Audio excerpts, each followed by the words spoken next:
శ్రీమద్భాగవతము పంచమ స్కంధము 10వ అధ్యాయము. జడభరతునకు రహూగణ మహారాజుతో సమాగమము. శ్రీ సుక ఉవాచ. శ్రీ సుకుడు నుడివెను. సుఖబ్రహ్మ పలికెను. పరీక్షిన్ మహారాజా, సింధు సౌవీర దేశమునకు రాజైన రహూగణుడు ఒకానొక సమయమున పల్లకీపై వెళ్ళుచుండెను. ఇక్షుమతి నదీ తీరము వరకు వెళ్ళినప్పటికీ వారికి పల్లకి మోయుటకు మరొక వ్యక్తి అవసరమయ్యెను. బోయిల నాయకుడు అందులకై ఒక మనుష్యుని కొరకు వెదగుచుండెను. ఇంతలో దైవవశమున అతనికి బ్రాహ్మణోత్తముడైన జడభరతుడు తటస్థపడెను. ఆయనను చూచి బోయిల నాయకుడు ఇట్లు అనుకునెను: ఇతడు బలిష్టముగా ఉన్నాడు, మంచి యువకుడు, అవయవములన్నీయును దృఢముగా ఉన్నవి కనుక ఇతడు ఎద్దువలే గాడిదవలే ఎంత బరువైనను అవలేలగా మోయగలడు. ఇట్లు తలపోసిన పిమ్మట అతడు ఇతర బోయలతో పాటు భరతుని పల్లకి మోయుటకై నియమించెను. కానీ మహాత్ముడకు భరతుని ఇట్టి పనిలో నియమించుట ఎంతమాత్రము ఉచితము కాదు. అయినను అతడు పల్లకిని మోయసాగెను. క్రమముగా పల్లకి ముందునకు సాగుచుండెను. భరతుడు మాత్రము తన కాళ్ల క్రిందకు ఏ ప్రాణి అయినను రాకూడదని ఎంచి వాటిని తప్పించుటకై కడు జాగ్రత్తగా 2 మూరల దూరము క్రింద చూచుకొనుచు అడుగులను దూరముగా వేయసాగెను. తక్కిన బోయల అడుగులకును ఈయన వేయుచున్న అడుగులకు పొంతన కుదరక పల్లకి అటునిటు ఊగుచుండెను. అప్పుడు రాజు తికమకపడుచు బోయీలతో ఇట్లనెను: బోయిలారా, అడుగులు చక్కగా వేయుడు, పల్లకి అటునిటు ఊగుచున్నదేలా? రాజుగారి మందలింపు మాటలను వినిన పిదప రాజు తమను దండించును ఏమో అని భయపడుచు బోయలు ఆ ప్రభువునకు ఇట్లు నివేదించుకొనిరి: మహారాజా, మీ ఆజ్ఞను శిరసా వహించుచు మేము పల్లకిని జాగ్రత్తగానే మోయుచున్నను. క్రొత్తగా నియమింపబడిన ఈ బోయ మాతో కలిసి వేగముగా నడుచుట లేదు కనుక ఇతనితో కలిసి ఈ పల్లకిని సరిగా మోయుట మా వలన కాని పని. బోయిల దైన్య వచనములను వినిన పిమ్మట రహూగణ మహారాజు ఇట్లు ఆలోచించెను: గుంపులో ఒకడు తప్పు చేసినను దాని ప్రభావం ఆ గుంపులోని వారందరిపై బడును కనుక ఈ తప్పును సరిదిద్దనిచో క్రమముగా బోయీలు అందరూ ఇట్లా నడుచుకుందురు. రహూగణ మహారాజు పెద్దలను సేవించినవాడే అయినను క్షత్రియులకు సమానమైన రజోగుణ సంపర్కముచే ఆయనలో ఇంచుక కోపము పొడసూపెను. ద్విజశ్రేష్ఠుడైన జడభరతునిలోని బ్రహ్మ తేజస్సు నివురుగప్పిన నిప్పువలే ప్రకటితము కాకుండెను. అట్టి భరతునితో ఆ మహారాజు వ్యంగ్యముగా ఇట్లు వచించెను: సోదరా, ఎంత కష్టము వచ్చిపడినది! నిజముగా నీవు మిగుల డస్సియున్నావు. చాలా దూరము ఈ పల్లకీని నీవే మోసినట్లును ఇతరులు ఎవ్వరునూ నీకు సహాయపడనట్లును తోచుచున్నది. నీవు బాగుగా బక్కచిక్కియున్నావు. నీ అవయవములు అసలే దుర్బలముగా ఉన్నవి. పైగా ముసలితనము నీకు ఇబ్బందిగా ఉన్నది అనుచు హేళనగా పలికెను. ఇట్లు రహూగణ మహారాజు పరిహాసపూర్వకముగా పలుకుచున్నను జడభరతుడు ఎప్పటి వలె మౌనముగా పల్లకీని మోయుచుండెను.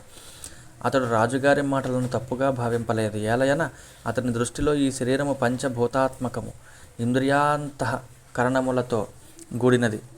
అవిద్యాకార్యమైన ఈ దేహము అతనికి చివరిది. వివిధములకు అంగములు గల ఈ తనువు వస్తుత అశాశ్వతము కనుక అతనికి తన దేహమునడ నేను నాది అను మిథ్యాభావము లేకుండెను. వాస్తవముగా అతడు బ్రహ్మరూపస్థితిని పొందియుండెను. కానీ తాను ఇట్లు మందలించిన పిమ్మట కూడా పల్లకి అట్లే ఎగుడు దిగుడుగా పోవచున్నట్టును చూచి మహారాజు మిగుల క్రుద్ధుడై ఇట్లు పలికెను: ఓరి, ఇది ఏమి? నీవు జీవోత్సవము వలె కనబడుచున్నావు.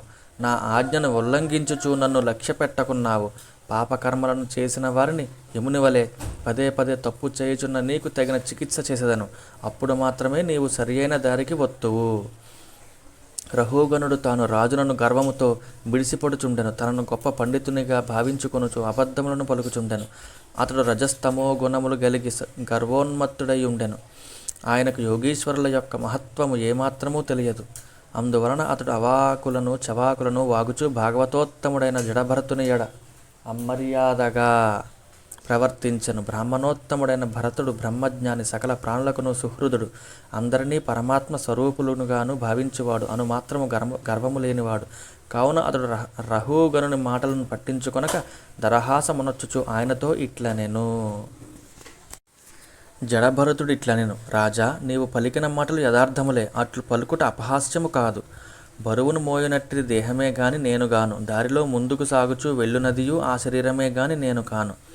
బలిష్టముగానున్న ఈ శరీరము పంచభూతముల రాశియే కాని నేను గాను. ఆత్మయందు ఎట్టి వ్యవహారమునకు తావులేదు. కనుక ఆత్మానాత్మ వివేకము గలవారు నీవలే మాట్లాడరు. బలుపు, చిక్కిపోవుట, రోగముల పాలగుట, మనోవ్యాధికి గునియగుట, ఆకలి దప్పులకు లోనగుట మొదలుగునవి శరీరమునకు సంబంధించినవే. అంతేకాదు భయము, కలహము, కోరికలు, ముసలితనము, నిద్ర, ప్రేమ, కోపము, అహంకారము, గర్వము, శోకము మున్నుగునవి అన్నియును దేహాభిమానము గల జీవుని యందు ఉండును. కానీ ఇవేవి నాలో లేవు. రాజా, ఆద్యంతములు గల అన్ని పదార్థములు జనన మరణ ధర్మములకు లోబడినవే. కావున ఇవన్నీయు వికార లక్షణములను కలిగి ఉన్నవి. ఈ నియమములను ప్రత్యక్షముగా చూచుచున్నాము. ఇట్టి ధర్మము దేహమునకే చెల్లును కాని నాలో లేవు. యశస్వీ రాజా, స్వామి సేవక భావము ఉన్న చోటనే ఆజ్ఞాపించుట, దానిని పాలించుట అనే నియమము ఉండుట ఉచితము. కానీ ఈ నియమము నా యందు ప్రవర్తించదు. నీవు రాజువు, నేను సేవకుడను అను భేదబుద్ధి లోక వ్యవహార దృష్టికి మాత్రమే. పారమార్థిక దృష్టిలో దీనికి చోటు లేదు. రాజు ఎవరు, సేవకుడు ఎవరు? అయినను నీకు రాజును అని అభిమానము ఉన్నచో ఆజ్ఞాపింపుము.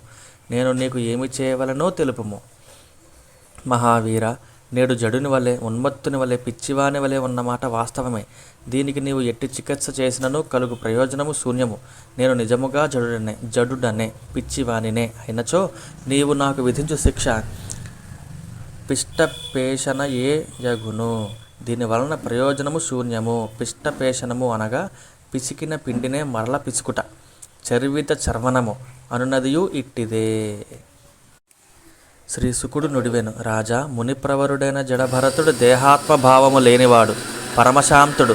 అతడు రహూగణ ప్రభువు పలికిన మాటలకు పైన చెప్పిన విధముగా తగు సమాధానమును ఇచ్చి మౌనము వహించెను. తన ప్రారబ్ధ కర్మను క్షీణింపజేసుకొనుటకై మరలా అతడు ప్రలకీని మోయసాగాను. మహారాజా, సింధు సౌవీర ప్రభువగు రహూగణుడు కూడా చక్కని తత్వ జిజ్ఞాస గలవాడు. ద్విజశ్రేష్ఠుడైన భరతుడు పలికిన వచనములు పెక్కు యోగ గ్రంథములలోని సారమును వివరించునవి. అవి వినిన వారి హృదయములలోని అజ్ఞానమును తొలగించునట్టివి. అట్టి వచనములను విన్నంతనే రహూగణునిలోని రాజగర్వము పూర్తిగా తొలగిపోయెను. వెంటనే అతడు పల్లకీ నుండి దిగి భరతుని పాదములపై బడి తన అపరాధమును క్షమింపమని వేడుకొని ఇట్లు పలికెను. మహాత్మా, నీవు ద్విజులకు చిహ్నమైన యజ్ఞోపవేతమును ధరించి ఉన్నవాడవు. ఇంతకును నీవు ఎవరు? ప్రచన్నుడవై నీవు ఇట్లు ఏల తిరుగుచుంటివి? దత్తాత్రేయాది అవధూతలలో నీవు ఒకడవా? నీవు ఎవరి కుమారుడవు? మీ గురువు ఎవరు? నీవు ఎక్కడి నుండి ఇచ్చటికి ఏతించితివి? ఇచ్చటికి వచ్చుటకు కారణమేమి? మా క్షేమము కొరకే నీవు ఇచ్చట సంచరించుచుంటివా? నీవు సత్వమూర్తి అయిన కపిల మహర్షివి కావు గదా. స్వామి, నేను ఇంద్రుని వజ్రాయుధమునకు గాని, పరమశివుని త్రిశూలమునకు గాని, యమధర్మరాజు దండమునకు గాని భయపడను. అంతేకాదు అగ్ని, సూర్యుడు, చంద్రుడు, వాయువు, కుబేరుడు మొదలగు వారి అస్త్రశస్త్రముల వలన కూడా నాకు భయము లేదు. నా వలన బ్రాహ్మణులకు అవమానము జరిగినచో నేను మిగుల భయపడుదును. సత్పురుష, వాస్తవముగా నీవు ఏమాత్రము విషయాసక్తి లేనివాడవు. నీ విజ్ఞానము, శక్తి సామర్థ్యములు అపారములు. కానీ వీటిని మరుగపరచి ఇట్లు జడుని వల్లే ఏల సంచరించుచుంటివి. నీ వచనములు అన్నియును యోగ శాస్త్ర విషయ సారములే. అందులేని మీ జ్ఞానము మా బుద్ధికి అందుటయే లేదు. మహానుభావ, యోగేశ్వరుడైన కపిల మహర్షి శ్రీహరి యొక్క జ్ఞానశక్తి అవతారమే. అతడు ఆత్మతత్వమును ఎరిగిన మునీశ్వరులకు పరమగురువు. ఈ లోకమున భవబంధముల నుండి రక్షణ పొందుటకు శరణు పొందదగిన ఏది అని తెలుసుకొనుటకై ఆ మహాముని కడకు నేను వెళ్ళుచుంటిని. అట్టి పూజ్యుడైన ఆ కపిల భగవానుడవు నీవేనా? లోకుల యొక్క దీన దశను చూచి అందుండి వారిని ఉద్ధరించి నీ నిజ రూపమును మరుగపరిచి నీవు ఇట్లు సంచరించుచుంటివా? గృహాసక్తులైన మా వంటి వివేకహీనులు యోగేశ్వరుల యొక్క మహత్వమును ఎట్లు తెలుసుకొనగలరు? కర్మలను చేయుట వలన ఆత్మకు అనగా దేహమునకు కలుగు శ్రమను నేనును ఎరిగినవాడనే. కావున పల్లకీ బరువును మోయినప్పుడును, ఎగుడు దిగుడు మార్గములతో నడుచుచున్నప్పుడును నీవు శ్రమపడి ఉండవచ్చునని నేను తలంతును. వ్యవహార మార్గము కూడా మనకు ఎట్లు అనుభవమునకు వచ్చునో అది అట్లే సత్యమేనని తోచుచున్నది. ఎలయన కుండ మిథ్యయే అయినచో వాటితో నీరు తెచ్చుట మొదలగు కార్యములు ఎట్లు సంభవములగును. దేహధర్మముల ప్రభావము ఆత్మపై ఉండదనుట సత్యదూరము. పొయ్యిపై పెట్టిన గిన్నె అగ్నిచే వేడెక్కినప్పుడు అందులోని నీరు కూడా వేడియగును. ఆ నీటి యందుంచబడిన బియ్యము కూడా ఉడుకును. అట్లే దేహమనడు ఉపాధుల ధర్మమును అనుసరించి దేహము, ఇంద్రియములు, ప్రాణము, మనస్సుల సమీపమున నుండుటచే ఆత్మకు కూడా వాటి ధర్మములైన శ్రమాదుల అనుభవము కలుగును గదా. వాస్తవముగా రాజు ప్రజలకు సేవకుడు. వారిని శాసించుటకును పాలించుటకును అతడు నియుక్తుడు. కావున అతడు ఉన్మత్తులను దండించుట పిష్టపేషణము వ్యర్థము కాదు. స్వధర్మాచరణము భగవత్ సేవయే.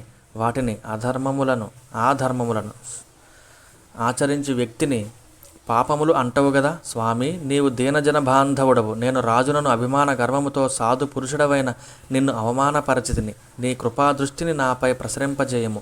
దానివలన సత్పురుషుని అవమానించిన దోషము నుండి నేను ముక్తుడనగుదును.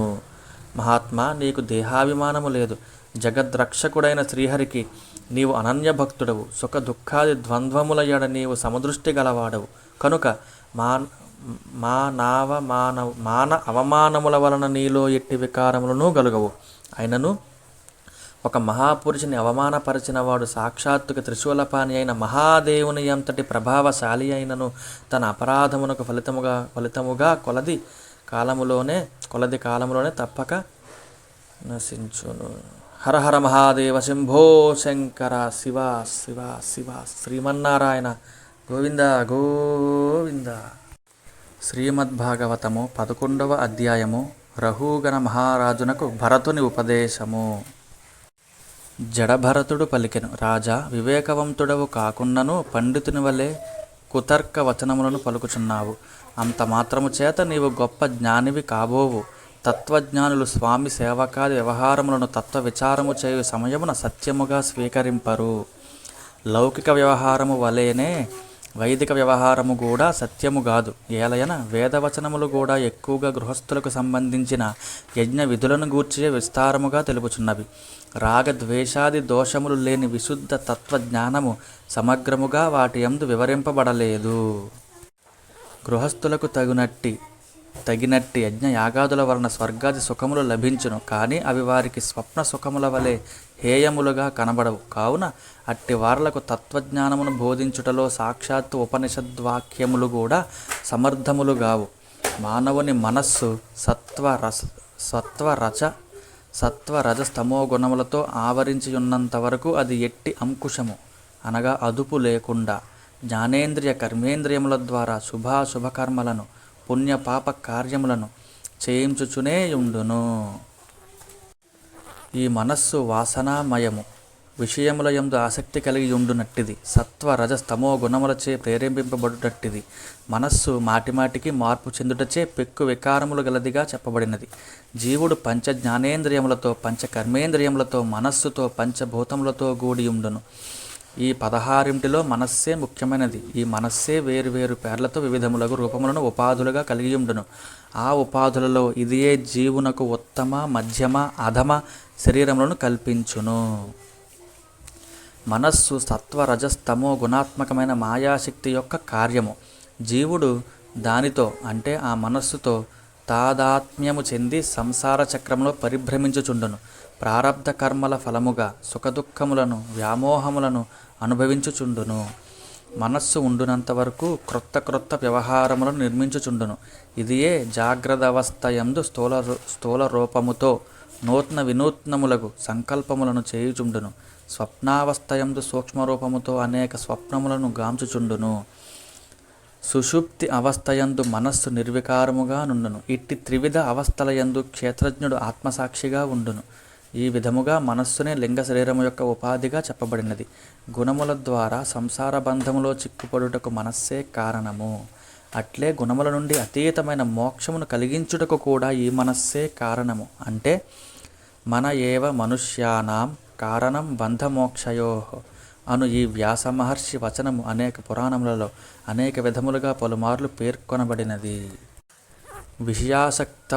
విషయ ఆసక్తితో ఉన్న మనస్సు జీవుని సంసార బాధలలో పడద్రోయును. అదే మనస్సు విషయాసక్తము కానప్పుడు జీవుల ప్రశాంతికి నిలయమైన మోక్ష పదమును ప్రాప్తింపజేయును. వత్తి నేతితో తడిసి ఉన్నప్పుడు పొగతో కూడిన దీపశిఖను అందించును. నేయి సమాప్తమైనప్పుడు ఆ వత్తి అగ్నితత్వముతో లీనమగును.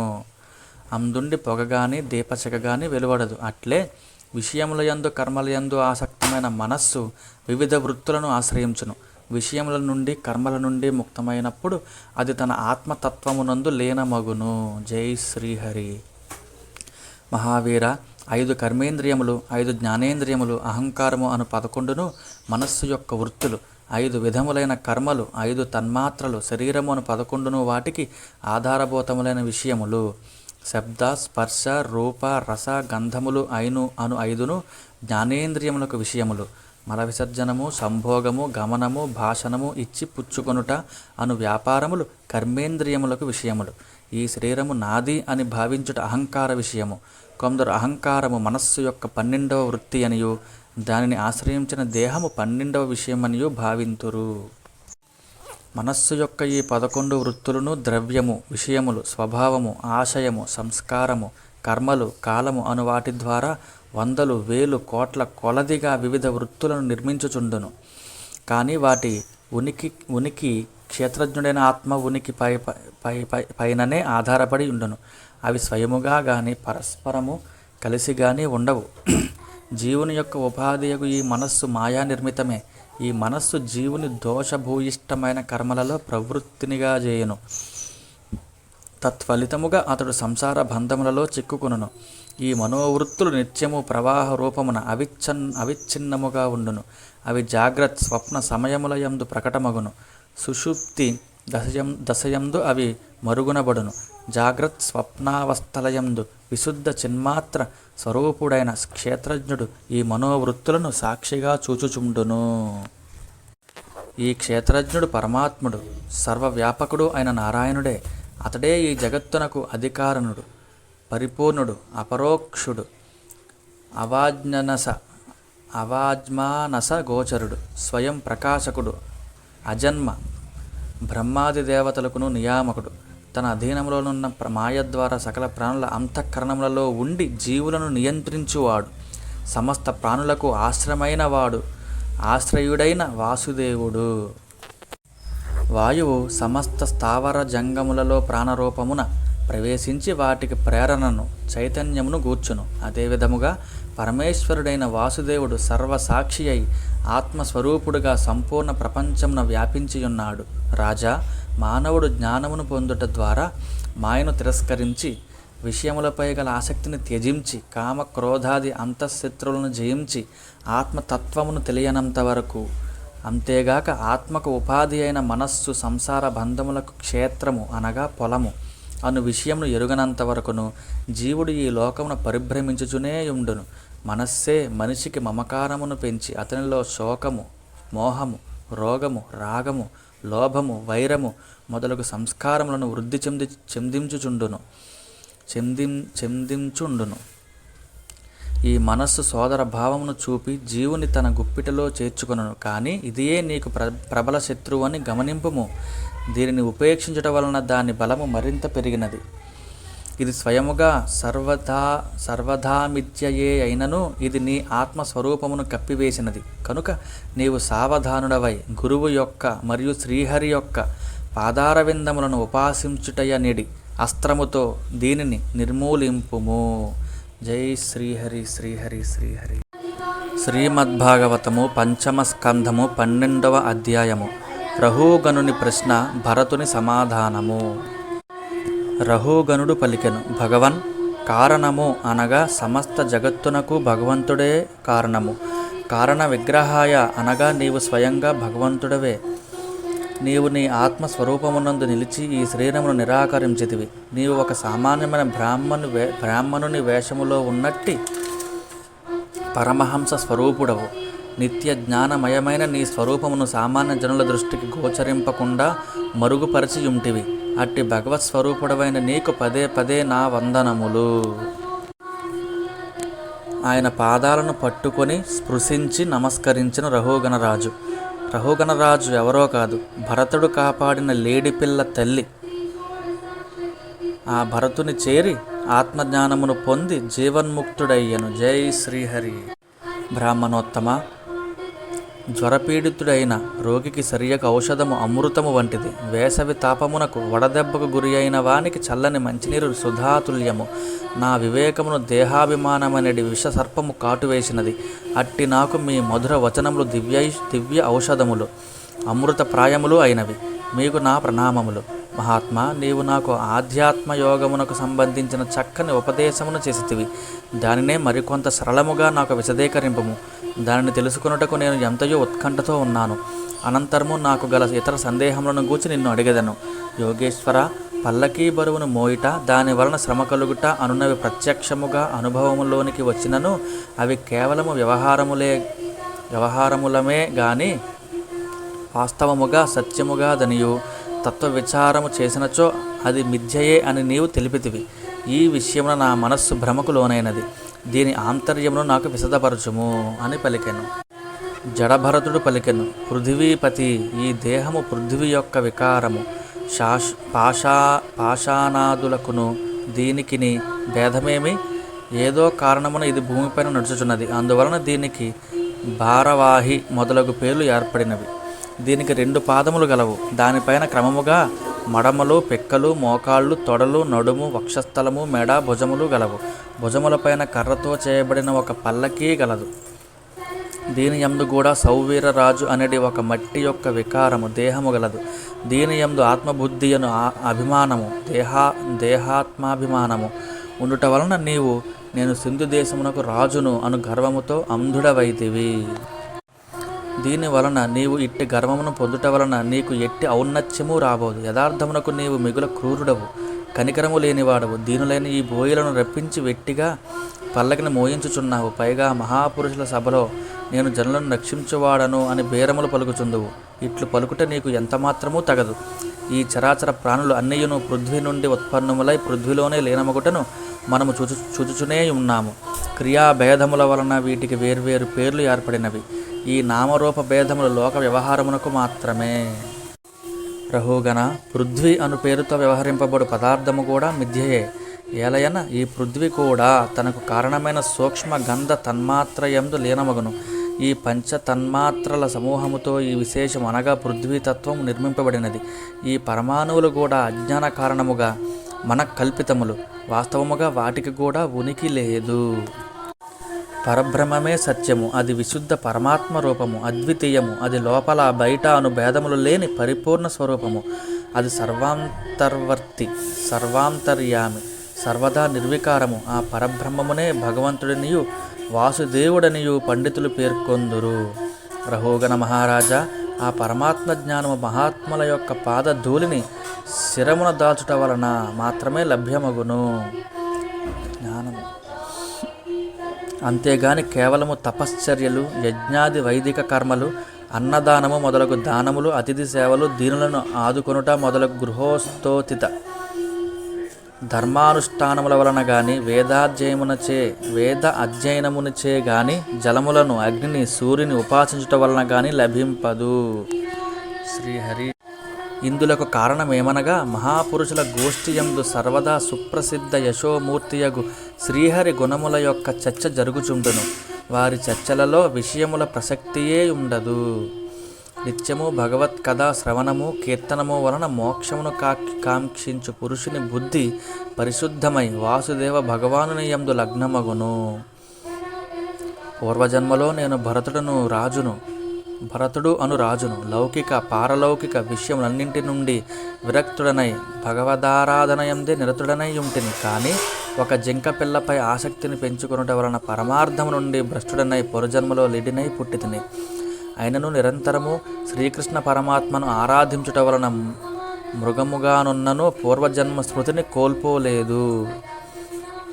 అందువలన ఇప్పుడు ఈ జన్మలో కూడా జనసాంగత్యమునకు విముఖుడనై నిరాసక్తుడనై గుప్త రూపమును సంచరించుచున్నాను. సారాంశమేమనగా విరక్తులైన మహాపురుషుల సాంగత్యముచే లభించిన జ్ఞానమనడి ఖడ్గముచే మానవుడు ఈ లోకమునందే ఈ జన్మయందే మోహబంధములను ఛేదింపవలను. శ్రీహరి లీలా వైభవములను వినుట వలనను కీర్తించుట చేతను అతడు సంసార బంధముల నుండి విముక్తుడై పరమాత్ముని చేరును. జై శ్రీహరి శ్రీహరి శ్రీహరి.